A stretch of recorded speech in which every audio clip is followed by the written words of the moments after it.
Olá, tudo bem? No vídeo de hoje eu vou responder uma pergunta que eu ouço muito cada dia mais dos empreendedores. Tiago, como é que eu engajo a minha equipe? Como é que eu deixo meus colaboradores mais motivados? Como é que eu faço eles serem mais comprometidos no dia a dia? E se você também quer saber a resposta para essas perguntas, vem comigo nesse vídeo. E o vídeo de hoje eu vou trazer para você um embasamento maravilhoso do Instituto Gallup, que está presente em mais de 120 países e que faz pesquisas nos níveis organizacionais no mundo inteiro para justamente medir isso. Engajamento dos colaboradores. O que faz um colaborador ser engajado ou não? E uma das questões que eles já descobriram foi o seguinte: quanto maior é o engajamento do seu colaborador, maior é o lucro da sua empresa. Eu não estou falando de faturamento, estou falando de lucro. Olha que interessante. O engajamento, o comprometimento, a felicidade do seu colaborador está totalmente atrelada ao lucro da sua organização. E aí que vem a primeira questão. Muitos empreendedores, pequenos, médios, enfim, ignoram isso. Acham ainda naquele modelo antigo que o colaborador está lá sendo pago para trabalhar e não se preocupam com a felicidade na empresa desse colaborador. Quanto maior a felicidade, maior é o lucro. Quanto maior o engajamento, maior é o lucro. E o Instituto Gallup ele traz na pesquisa algo muito interessante. Ele fala o seguinte, 10% dos seus colaboradores estão ativamente engajados. O que é um colaborador ativamente engajado? É aquele colaborador que, quando a empresa passa por um desafio, ele diz, não, nós vamos resolver, vamos juntos. Ele pensa em solução, ele traz ideias. Fora da empresa, ele está pensando em soluções para os problemas que acontecem dentro da empresa. Ele traz muita sugestão do dia a dia, ele anima, motiva as outras pessoas. Se a empresa passa por um período mais difícil, mais conturbado, ele é o primeiro a oferecer ajuda, de fato a mostrar que está junto. Somente 10% estão ativamente engajados. 70% estão desengajados. O que é um colaborador desengajado? Não é que ele está descomprometido com a empresa, é que ele faz aquilo que pede para ele fazer. É aquele colaborador que chega no horário, que sai no horário, que não fica a mais se precisar, é aquele colaborador que faz exatamente a 1 hora inteirinha dele de almoço, ele não se esforça um pouquinho a mais, é aquele colaborador que poderia dar 110% se ele acelerasse um pouco mais, mas ele dá 100%, é aquele que faz exatamente aquilo que é esperado dele. Se está fora da descrição de cargo dele, fora da função, ele não vai se motivar para fazer. Então 70% estão desengajados. Desengajados não significa que não faz aquilo que precisa ser feito, porém só faz aquilo que precisa ser feito. E 20% dos colaboradores estão ativamente desengajados. Olha que preocupante. O que é ativamente desengajado? É aquele colaborador que é o famoso maçã podre, que vai contaminar os demais. Quando acontece algo de errado na empresa, ele fala assim, tá vendo? Falei que ia dar errado, eu sabia que isso não ia acontecer. Quando acontece algum problema, imagina se a empresa passa por uma instabilidade, ele é o primeiro a pular fora do barco. Ele é o primeiro a dizer, eu tô pulando fora, se a empresa quebrar, não tô nem aí. Esse colaborador, ele não está preocupado com os materiais que ele utiliza, não está preocupado com os prazos de entrega. Esse colaborador é o famoso remando contra a maré. Então comece a prestar atenção na sua empresa, quem são os colaboradores ativamente desengajados que contaminam aqueles que já estão desengajados. E é muito importante você, como empreendedor, conversar com esse colaborador que está ativamente desengajado. Porque olha só, se você mantém um colaborador assim na sua empresa, o pior funcionário da sua empresa acaba sendo você. É isso mesmo que você ouviu. Se você é um empreendedor, é um gestor e está mantendo colaboradores ativamente desengajados, o pior colaborador na sua empresa é você. Por quê? Porque o ativamente desengajado ele não está nem aí se a empresa vai bem ou vai mal. Se a empresa quebrar amanhã depois, ele vira as costas, vai trabalhar na concorrência, vai trabalhar em outra empresa. Agora, você sim, se a sua empresa for mal, se você quebrar, você vai passar um longo período até se recuperar financeiramente, talvez até emocionalmente, desse baque que a sua empresa sofreu. Então, não seja você o pior funcionário da sua empresa. E é por isso que eu vou te mostrar 12 questões do Instituto Gallup que são inclusive usadas para mensurar clima dentro das organizações, para fazer pesquisa de clima nas empresas. Se você parar para refletir, todas essas questões estão ligadas com a famosa pirâmide de Maslow, que fala das necessidades humanas, que começa com necessidades fisiológicas, de segurança, básicas, depois vai para a necessidade de realização, autorrealização, enfim, pertencimento. E todas essas perguntas estão atreladas a isso e você vai entender cada uma delas nesse processo. Então vamos para a primeira questão. A primeira questão que você deve responder na sua própria empresa e o seu colaborador, se ele participar de uma pesquisa de clima, ele vai responder essa questão também é a seguinte: eu sei o que é esperado de mim no trabalho. Como assim, Tiago? Ele sabe o que ele tem que fazer. 70% dos colaboradores entrevistados, e foi feita uma entrevista com mais de 1.050 pessoas, 70% ao redor do mundo inteiro, 70% dos colaboradores não sabiam responder. O que é exatamente esperado de mim no trabalho? Isso é sinal de que falta alinhamento de expectativa, o colaborador não entende como ele é avaliado, por quem ele é avaliado, o que é exatamente que ele precisa ser feito, o que significa qualidade para o gestor. Então você fala assim, espero que você faça o trabalho com qualidade. Na cabeça dele não está claro o que é qualidade. Inclusive naquele vídeo do feedback eu explico sobre alinhamento de expectativas, vale a pena você ver. Então para muitas pessoas não está claro qual é o resultado. Essa pessoa muitas vezes não tem uma meta, Thiago, mas eu não tenho um processo de vendas para um nível operacional, mas ele tem metas de entrega, de quantidade, de qualidade. Então, saber exatamente o que é esperado do trabalho tem a ver com uma descrição de cargo. Então, a função dessa pessoa exige competências técnicas. Quais são? A função dessa pessoa exige competências comportamentais. Quais que são essas competências? Esse cargo precisa ter indicadores. Como é que eu vou medir se essa pessoa está atingindo o desempenho ou não? E é isso que não está claro para a maioria das pessoas, e principalmente nas pequenas empresas. Então comece a pensar sobre isso. Como que eu posso deixar claro o que eu espero de cada colaborador na minha empresa? Vamos para a segunda questão. A segunda questão é, eu tenho os materiais necessários para realizar a minha tarefa? Olha só, a primeira questão e a segunda faz parte dos níveis básicos de segurança desse colaborador. O que é os materiais necessários? Por exemplo, se o seu colaborador trabalha com um computador, será que esse computador liga na velocidade adequada? Tem computador em empresas que fica travando e tem que reiniciar.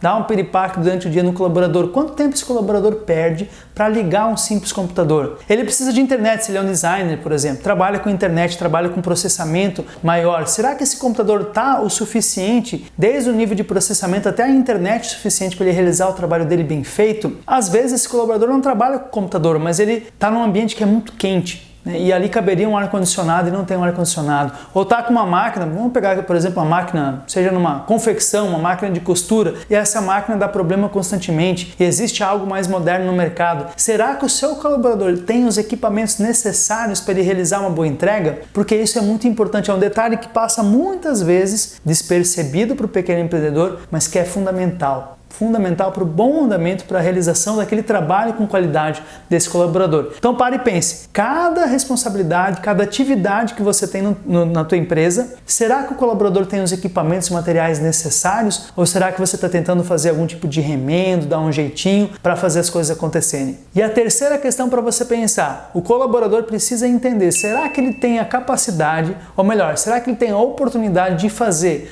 o que ele faz melhor todos os dias? Como assim, Thiago? Será que você conhece realmente os pontos fortes e os pontos a melhorar do seu colaborador? Será que você já fez alguma análise comportamental? Será que você na entrevista conseguiu extrair quais são as habilidades maiores que esse colaborador tem? Ou seja, será que você está com a pessoa certa no lugar certo? Quando as pessoas entendem que elas estão executando aquilo que elas fazem muito bem no dia a dia e elas se sentem reconhecidas por isso, elas trabalham mais felizes. Se elas trabalham mais felizes, elas conseguem mostrar mais as competências e as qualidades que elas possuem, elas ficam mais engajadas. Por quê? Porque o sentimento de ser útil, de ser grande, de ser reconhecido é um sentimento natural do ser humano. Quando o seu colaborador é forçado a fazer algum trabalho que não é da habilidade dele, ele começa a se desmotivar. Por exemplo, suponhamos que o seu colaborador seja alguém com um perfil que vai mais para ação, para execução, para resolver as coisas. Ou um perfil, digamos que é mais criativo, que vive dando ideias, imaginando, e você coloca esse colaborador para trabalhar numa função administrativa, burocrática, para preencher documento, preencher planilha. Vai ser uma sofrência, vai ser muito sofrido para esse colaborador. Por quê? Porque o talento dele, a habilidade natural é sonhar, é imaginar, é criar, e ele está numa área de controle. Então, a pessoa certa na área de controle é a pessoa que é mais analítica, que é mais metódica, que quer saber o início, meio e fim, e existem testes muito simples para você descobrir isso. Então, é importante você refletir, será que eu estou dando a oportunidade das pessoas fazerem o que é de melhor, de mais natural para elas no trabalho delas? E será que eu estou contratando a pessoa certa para a atividade certa? Vamos para a quarta questão. A quarta questão é, eu recebi um elogio, um reconhecimento nesses meus últimos 7 dias de trabalho? Será que o seu colaborador, se ele respondesse essa pergunta, ele falaria sim, que recebeu um reconhecimento, um elogio por algo que ele fez durante o trabalho, ou será que ele responderia que na última semana ele não teve nenhum reconhecimento? Essa pergunta é muito importante porque força você, empreendedor, líder, a começar a surpreender as pessoas pelo que elas fazem de bom, a reconhecer o que elas fazem de maneira positiva. E quando a pessoa ganha um reforço, ou seja, você viu um comportamento, viu uma atitude e elogiou e falou algo positivo para ele, a tendência é ele querer fazer mais vezes, porque todo mundo gosta de ser elogiado. E quando ele começa a se preocupar mais em acertar do que não errar, porque é diferente, não errar é diferente de se preocupar em acertar. Quando ele começa a querer acertar mais, o seu lucro com certeza também aumenta. E na própria pesquisa do Instituto Gallup colocou que está correlacionado a 10% de aumento no seu lucro quando você passa a dar mais elogios. Só que é importante, elogios sinceros para o seu colaborador. Elogios sinceros é com fato. O que a pessoa fez, que você viu que ela fez, que foi muito importante, que foi bom para ela e para a organização. Quinta pergunta, o meu supervisor, o meu chefe, o meu líder, o empreendedor desse pequeno negócio parece se importar comigo como pessoa? Olha só que importante essa pergunta para reflexão, porque muitas vezes ainda tem empresários, empreendedores e até líderes que olham seus colaboradores apenas como um número. Essa pessoa precisa produzir, precisa entregar, não conhece essa pessoa de uma maneira mais próxima, digamos até intimidade maior, ou seja, tirar um tempo para almoçar com esse colaborador, tomar um café da tarde com esse colaborador, se aproximar, entender como é que é a realidade da família dele, se ele tem filhos, não tem filhos, qual que é a idade, onde os filhos estudam, se tem esposa, se tem esposo, enfim, se importar como pessoa, o que essa pessoa está passando na vida dela, como você poderia ajudar ela de alguma forma. Quando o colaborador sente que o gestor, que o líder, que o empreendedor, o dono do negócio se importa com ele como ser humano, o nível de engajamento, de comprometimento vai para outro nível. Sexta questão, será que o colaborador percebe na sua empresa que é alguém que estimula o desenvolvimento dele? As pessoas precisam ser estimuladas para se desenvolverem. Por quê?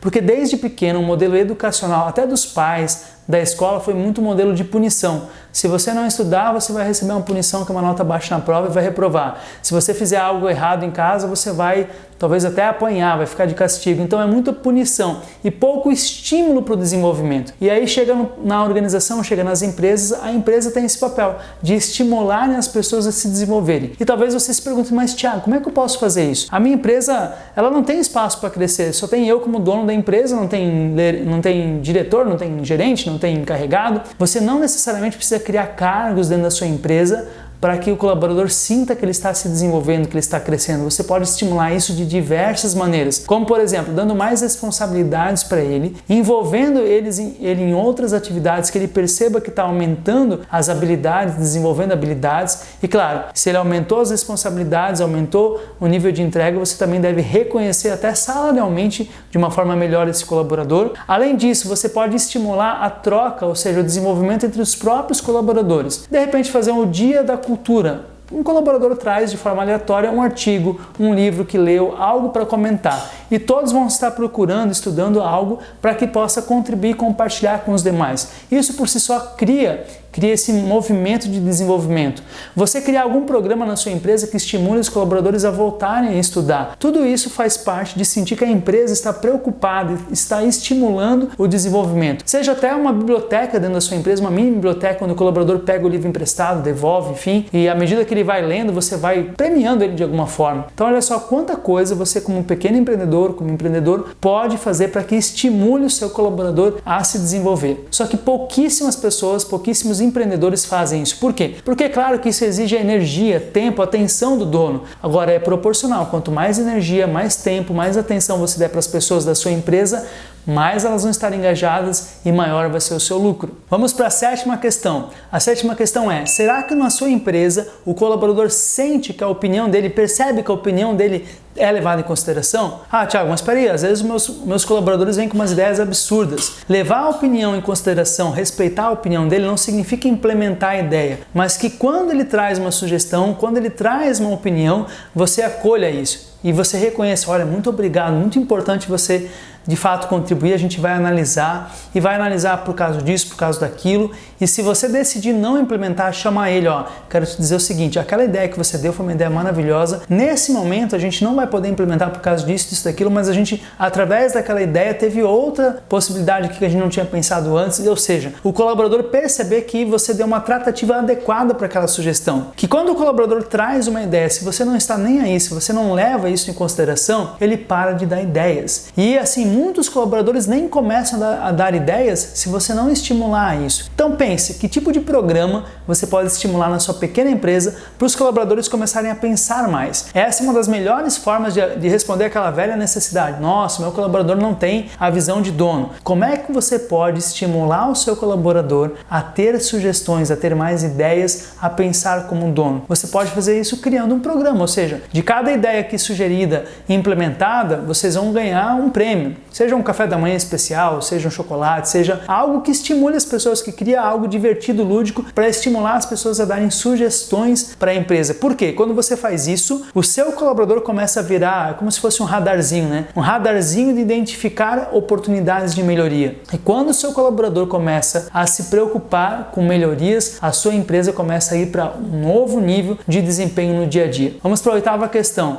A missão, o objetivo da empresa, a visão, faz eu me sentir uma pessoa importante? Inclusive sobre esse tópico, vou deixar um card aqui no cantinho para você, especial falando de cultura organizacional. Se você acessar esse vídeo, você vai entender por que é importante ter uma cultura organizacional bem desenvolvida. A cultura da sua empresa, a missão, visão, valores, propósito, enfim, precisam fazer com que o seu colaborador sinta que ele faz parte de algo muito maior. Já se fala muito hoje em dia que essa geração nova, geração Y, enfim, quer participar de algo muito maior do que ela mesma, quer participar de algo relevante para o mundo. Será que a sua empresa defende uma ideia, uma causa relevante da qual ela se sinta desafiada em participar? Isso é muito importante para que a pessoa ganhe, aí a gente vai até escalando na pirâmide de Maslow, ela ganhe um senso de autorrealização, de pertencimento a algo muito maior. Então pense nisso, qual é a causa que a minha empresa defende? Qual é o sonho, qual é a visão que a minha empresa quer alcançar como empresa? Para o colaborador entender se ele quer fazer parte disso ou se ele não quer fazer parte disso. A nona questão muito importante. Será que os meus colegas estão comprometidos em fazer um bom trabalho de equipe? Olha só, pense numa analogia de um time de futebol, onde o lateral, os laterais, enfim, correm, se dedicam ao máximo, eles vão até a linha do fundo da área do adversário e voltam para marcar, se ajudam, passam a bola. O zagueiro a mesma coisa, ajuda até o próprio ataque, volta, enfim, se esforça, se dedica a fazer o máximo que eles podem fazer. Só que daí tem um meio de campo, tem um centroavante que simplesmente não ajuda o time, não volta, não marca. O quanto essa pessoa de fato é bem vista pelos demais, o quanto isso gera sinergia ou tira a energia do grupo. A grande questão é que as pessoas querem trabalhar com outras pessoas que têm um desempenho igual a delas, ou seja, se você tem um time que quer pegar junto, que quer trabalhar bem, a tendência é você ter pessoas ao redor que façam isso também. Agora, se você alimentar pessoas medíocres, você permanecer na sua empresa pessoas muito abaixo da média, a tendência é que os melhores da sua empresa comecem a ir embora. Por quê? Porque os colaboradores querem trabalhar com outros profissionais que desempenham e sejam comprometidos tanto quanto eles. Para prestar atenção, o quanto o seu time inteiro, o seu grupo, de fato está comprometido por um melhor resultado. Se eu pudesse resumir esse tópico, eu resumiria o seguinte: gente boa gosta de trabalhar com gente boa. Vamos para a 10ª questão, então eu quero te lembrar que essas 12 questões, nós estamos quase chegando na última, fazem parte de uma pesquisa de clima organizacional realizada pelo Instituto Gallup em vários países e que essas questões estão diretamente relacionadas com o engajamento, comprometimento e motivação das pessoas. Ou seja, se a sua empresa faz essas 12 questões, é bem provável que os seus colaboradores estejam engajados, motivados, e o seu lucro aumenta proporcionalmente ao engajamento dos seus colaboradores. A 10ª questão é a seguinte: no meu trabalho eu tenho os meus melhores amigos. Como assim, Thiago? Pense bem, na época da escola, quem eram os seus melhores amigos? Na época da infância, enfim, adolescência, você vai crescendo e você vai alimentando amizades durante toda a vida. Se no trabalho as pessoas não encontram um relacionamento sincero de amizade, significa que a gestão não está humanizada. Pare para pensar, a maior parte da vida das pessoas elas passam no ambiente de trabalho. Se a gente dividir as 24 horas em 3, seria mais ou menos assim: 8 horas dormindo, 8 horas trabalhando e 8 horas com a família. Então a maior parte do tempo os adultos, enfim, as pessoas que chegam no mercado de trabalho passam no ambiente de trabalho. E aí é muito importante as pessoas sentirem que lá existe amizade, que existe confiança, que dá para marcar algo depois do horário de trabalho, um happy hour, que dá para fazer um churrasco em casa e chamar as pessoas do trabalho, porque existe confiança, existe amizade. E quanto mais amizade estiver presente nesse ambiente de trabalho, mais felizes os seus colaboradores irão para esse lugar. Porque quando eu vou encontrar um amigo, quando eu vou encontrar alguém que eu gosto, alguém que me faz bem, eu não fico feliz de ir lá visitar essa pessoa. Imagine o seu trabalho proporcionando isso. O colaborador sai de casa na segunda-feira e pensa: nossa, hoje eu vou encontrar o meu colega, minha colega, vou almoçar com ele, vai ser bacana, vai ser divertido, a gente vai colocar o nosso papo em dia. Então estimule momentos de troca, de conhecimento, de interação entre os colaboradores para que possa, de fato, aflorar essa amizade dentro do ambiente de trabalho. A 11ª pergunta é o seguinte: nos últimos 6 meses, alguém acompanhou a minha evolução? Alguém me informou como é que esteve a minha evolução? Essa pergunta está muito atrelada a feedbacks e avaliação de desempenho, ou seja, o colaborador percebe, ele consegue perceber através de algo que o empreendedor, que o líder fala para ele, de uma conversa, o quanto ele evoluiu, aonde ele evoluiu, o que essa evolução trouxe de benefício para a empresa e para ele como pessoa, e onde é que ele precisa ainda evoluir, onde é que ele precisa trabalhar, onde é que ele precisa de fato ainda colocar mais energia para ter um desempenho melhor. Essa conversa de evolução é chamada avaliação de desempenho e existem várias formas de fazer isso. O mais importante, o conceito disso, a essência disso é você sentar no mínimo a cada 6 meses de forma bem formal e fazer como se fosse uma retrospectiva daquele semestre em relação ao comportamento e ao desempenho daquela pessoa. E é muito, muito importante que antes disso você tenha feito as conversas de feedback, ou seja, a cada 2 meses você sentar com esse colaborador e dar pequenos feedbacks, feedbacks mais formais, mas feedbacks sinceros de como é que vem sendo o desempenho dessa pessoa. O colaborador precisa, o profissional precisa se sentir acompanhado. Ele precisa saber como é que está o desempenho dele, no que ele está bom e no que ele precisa melhorar. Então a 11ª questão é: eu sinto que estou sendo acompanhado de perto em relação à minha evolução. Vamos para a última questão agora. A 12ª questão é: no último ano eu tive a oportunidade de crescer, de aprender no meu trabalho? Aí vem o quanto você está de fato preocupado em preparar as pessoas, em ter uma equipe mais autogerenciável, uma equipe mais autônoma que assuma mais a responsabilidade. Para isso você precisa preparar essas pessoas no nível comportamental, no nível técnico, para que você como empreendedor tenha mais tempo de fazer a sua empresa crescer. O colaborador precisa notar que a empresa vem crescendo e ele vem crescendo junto de alguma forma. Ela se une com aquele outro tópico que eu falei de ele estudar, de ele se colocar em desenvolvimento, de se colocar em crescimento. Agora ele precisa ter claro que a empresa está dando oportunidade para ele crescer de alguma forma, seja até progressão salarial, seja progressão das responsabilidades, seja um novo cargo, uma nova promoção, não necessariamente para cima, mas ele mudou de área, ele faz outra coisa, ele está agregando conhecimento de acordo com as capacidades, de acordo com aquilo que ele tem de habilidade para aquele momento. E se pudesse dar 3 dicas adicionais, eu diria para você o seguinte: preste muita atenção na maneira como você contrata os colaboradores, preste muita atenção como é que você vem criando o clima organizacional, o ambiente da sua empresa, o dia a dia, para como os colaboradores estão se sentindo ali, e aproveite, conheça de verdade as competências, as virtudes, os pontos fortes dos seus colaboradores para você poder aproveitar o seu colaborador naquilo que ele faz de melhor. Isso vai dar um senso de utilidade, um senso de aproveitamento para essa pessoa muito, muito importante. Aqui embaixo na descrição desse vídeo eu vou deixar essas 12 perguntas para você extrair, refletir, enfim, aplicar na sua organização de alguma forma. Espero que essas dicas tenham feito sentido para você. Se você gostou desse vídeo, curte aqui para que mais pessoas, mais empreendedores possam receber esse conteúdo. Aproveite, se inscreva no canal, ative as notificações e eu te espero no próximo vídeo. Um forte abraço e até mais!